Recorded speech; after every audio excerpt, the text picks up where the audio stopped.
Hello. Welcome back to my channel. If you are new here, my name is Jazzy Nicole, and right here on YouTube, I do faith-based content. Today is no different.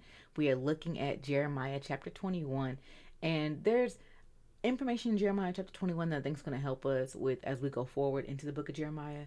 So stay tuned. If you are new here, baby, welcome. Do not be shy. Let me know in the comment section that you are new here. I do want to personally welcome you to the page. If you are looking for a Bible study bestie, you've landed on the right page, baby. Hit that subscribe button. This is where we get into the Word of God together, because there's literally nothing better than getting into His Word. Amen. Amen. Now, if you have been around for a while, good evening, good morning, good afternoon. It is a pleasure to have you here yet again. Y'all, without further ado, let's get into Jeremiah chapter 21.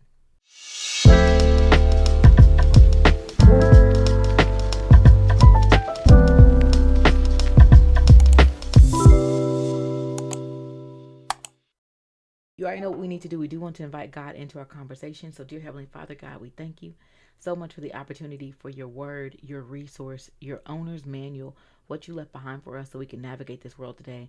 Heavenly Father, we pray that during this reading, we focus on you, we exalt you, we minimize me, but we lift your word, Heavenly Father. Show us exactly what you want us to learn from your word, God. We ask for your godly wisdom. We ask for your insight in your presence, Heavenly Father, in this reading. In Jesus' name we pray. Amen. All right, so boom, let's get into a brief overview of the book of Jeremiah. If you have not read Jeremiah, please pause for the cause. Check out Jeremiah chapter 1 through 20, because it gives so much information about who Jeremiah was as a person. Now, we know that Jeremiah is a prophet called the weeping prophet, and he was called to prophecy at either a very young age or very young in experience, but he was given a very big assignment. And what can we learn from Jeremiah? There is just so much. We can learn obedience from Jeremiah in terms of being obedient even in the midst of persecution, being obedient even when you lack confidence, that you may face persecution, but your Heavenly Father is still your protector and He's still your guider. There's so much to learn in the book of Jeremiah. And it continues. Now, as a reminder, we talked about this in previous chapters, or in chapter 20, that the book of Jeremiah is not written in chronological order. And you're going to notice a lot of that, because in chapter 20, we were looking roughly around 609 BC. In chapter 21, we're looking anywhere between 588 BC to 586 BC. So it's not written in chronological order, and it also may not be written in chronological order for 22. However, the main part of this is for us to pick up what God is calling us to pick up. Don't focus too much on the timelines, but focus more on the meat and potatoes of what we're getting from this. So let's get into it. Verse number 1 says, "The Lord spoke through Jeremiah when King Zedekiah sent Pashur." That's not the same Pashur from chapter 20. This is a different Pashur. This is the son of, I'm going to try to say these names, Malijah, girl, and Zephaniah, son of Zephaniah. So we have Pashur, son of Malik. I'm gonna call him Malik because I can't say the name. Son of Malik, and Zephaniah, son of Messiah. These names, girl, first and foremost, the names. All right, so these two men, one is the son of a priest, the other is the son of a king, the king Zedekiah that was the king during this time. Both of them came to Jeremiah to have a conversation. But look what they say, though. Mind you, Jeremiah has been in his ministry since 627 BC. It is now roughly about 588 BC, years down the line, that he's been warning people about what God was saying. And now they're starting to face what Jeremiah was prophesizing about. They were starting to see what was occurring. So the king, Zedekiah, he sent his son Pashur. And then the priest sent his son Zephaniah, both to go talk to Jeremiah. So boom, they begged Jeremiah. Verse number 2, they said, "Please speak to the Lord for us and ask him to help us. King Nebuchadnezzar of Babylon is attacking Judah. Perhaps the Lord will be gracious and do a mighty miracle as he has done in the past. Perhaps he will force Nebuchadnezzar to withdraw his armies." Pausing for a moment, because has God ever warned you about something and you ignored him? But then when the destruction finally happened, when the downfall finally happened, you started running to God for help. This is very similar to what we're seeing here. Jeremiah had been warning Judah over and over again about what would occur because of their sins, and they decided not to listen. And then them deciding not to listen, now we're at the place where they're facing the prophecy. They're facing exactly what's occurring, and they're going back to God and like, Jeremiah, can you talk to Big G for us? Can you see? Can he save us? They're likely referring to, when they say saved us in the past, they're likely referring to when God delivered Jerusalem from the king of Syria. This was discussed in Isaiah chapter 36 and 37. God delivered them.